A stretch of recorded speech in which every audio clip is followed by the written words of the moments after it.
WRSCFM Claremore, Tulsa. Check us out online at rsu.edu. 91.3, the global alternative.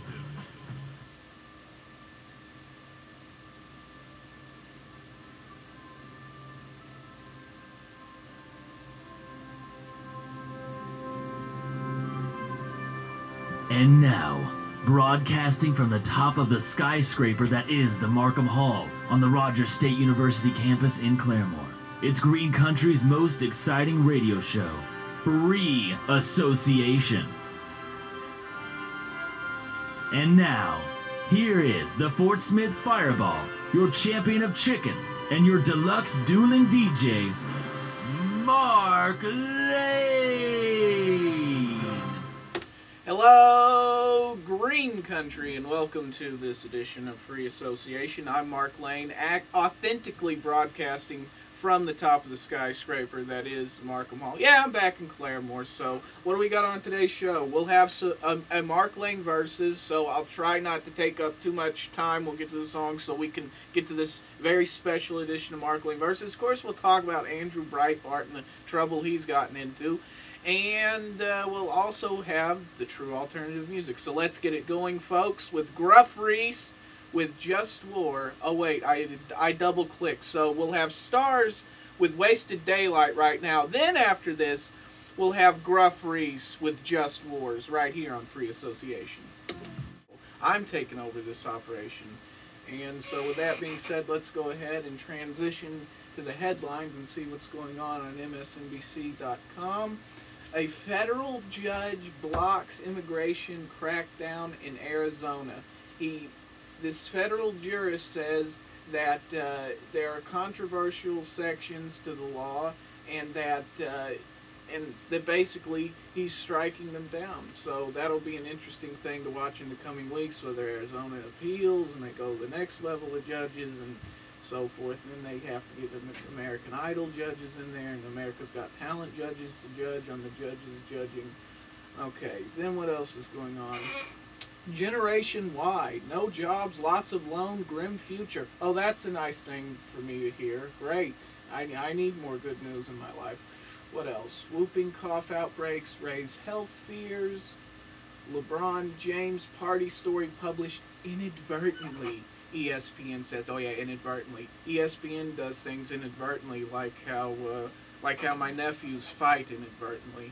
So, anyway, the request line is blinking, so we'll see what's going on about that. Thank you, Tricky Ricky, for picking that one. And anyway, inadvertently, it kind of reminds me of Andrew Breitbart with his publishing of the Shirley Sherrard story from last week. I wonder if that was inadvertently published. I love this here.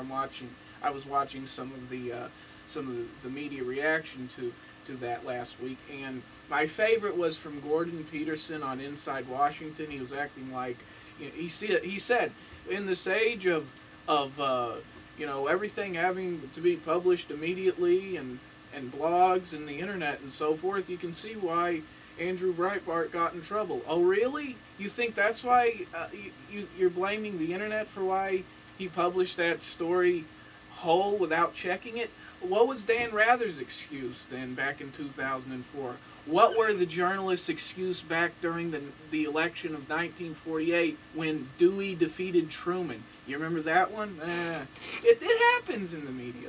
It happens in the media that we don't check our facts sometimes, and we get in trouble. I don't care if you got 3 days or 3 minutes from now till the deadline. It's just going to happen because we're human and we're falling. So that's the story.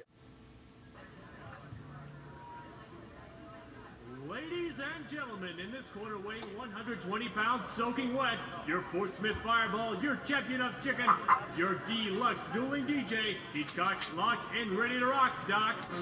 It's Mark Lane. All right, so here's the deal. I'm on my way back to my shift at the TV station at RSU Public Television last Thursday, and I'm on US 69 in Pryor.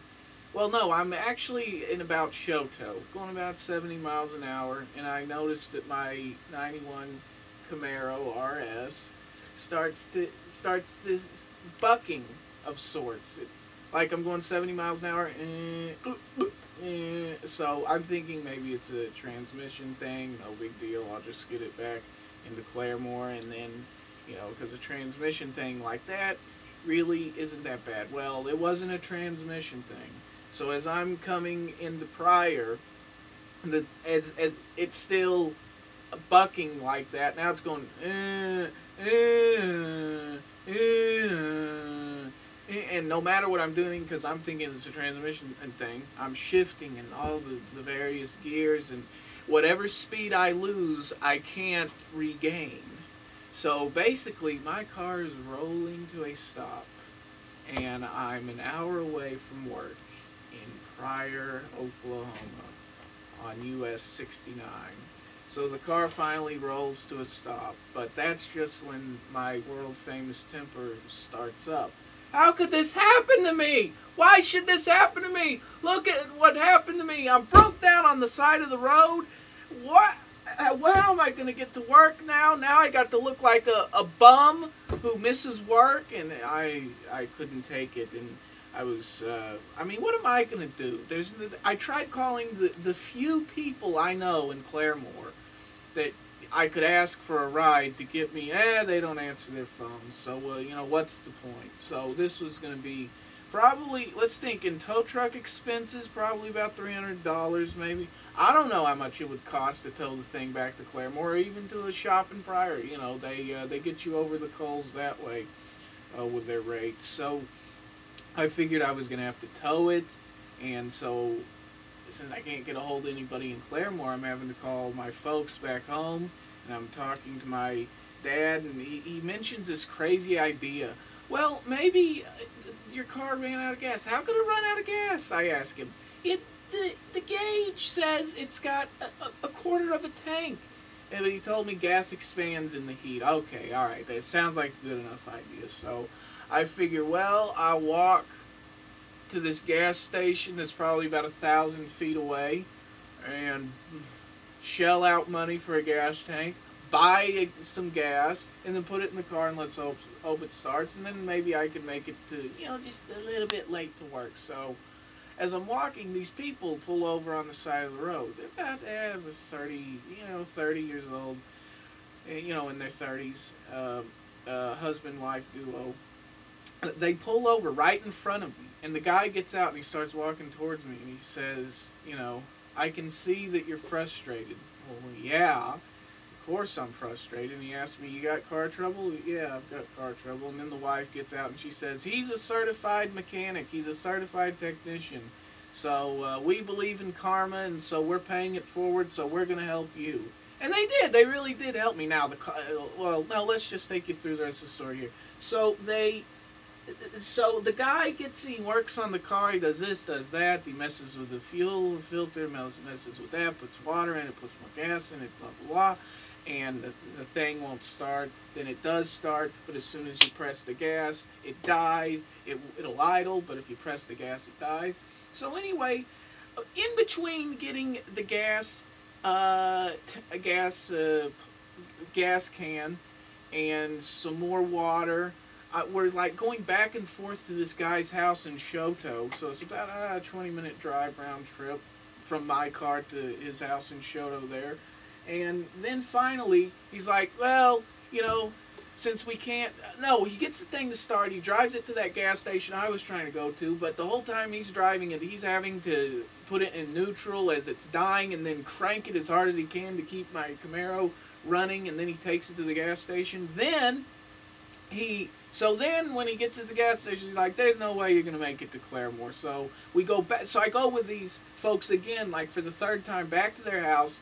And they get their truck and trailer, put my Camaro on the truck and trailer, take it into Claremore, and now it's at a friend of theirs' shop. So these nice people in Shoto, they paid it forward. They believed in karma. Now this isn't the rest of the story. I will not whine. I will not complain about the fact that the car has been in there for almost a week. And effectively, my summer vacation is now over because I have no car, and I suspect when the car is fixed, I won't have the money to, you know, keep driving back and forth like this. So there it is. I'm here for the summer now, folks, and that's how it is. I feel like King Nebuchadnezzar, though. I feel like I'm like a king in exile. My fingernails are getting long, the hair's getting longer, the beard and everything. I do. I feel like I'm going crazy from this whole thing. I don't know how this... This concludes another installment of Mark Lane Versus.